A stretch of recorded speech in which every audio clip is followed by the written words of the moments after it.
Caring SG was really started because I do not want another caregiver to go through what I went through. I want the new ones to find help faster, to find better help, and to live a happier life.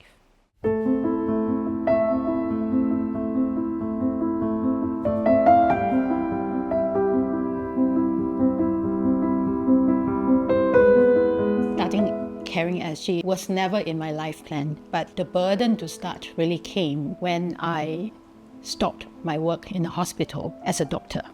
And that was because my eldest and my youngest were diagnosed with autism and ADHD, and they have to be admitted into a special school.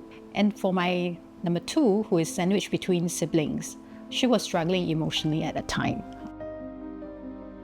So I joined the support group, and finally, through the support group, I can get friends, fellow caregivers who can share the same pain. They also share resources with me, and that really helped me to go through that very difficult period.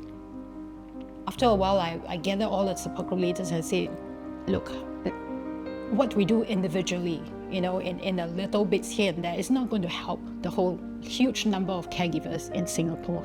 The numbers came out to be quite alarming to me. There are actually about 250,000 caregivers in Singapore if you look at it across ages, caregivers of persons with disability and children with special needs. And I felt at the time the burden as a doctor, epidemiologist, and as a fellow caregiver is we need to reach out to more caregivers. So I was able to connect with important agencies like SG Enable and various ministries. The programs were designed by caregivers for caregivers.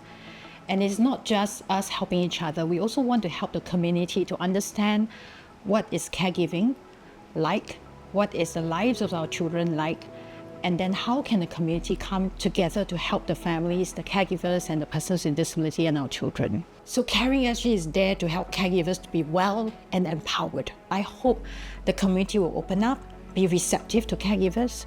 Sometimes caregivers may come across as very angsty, very angry, but that is because they have suffered so much and they could not see a way out. They felt hopeless. So if everybody will put aside their judgments, put aside their prejudices, work together to make Singapore inclusive, that's my hope.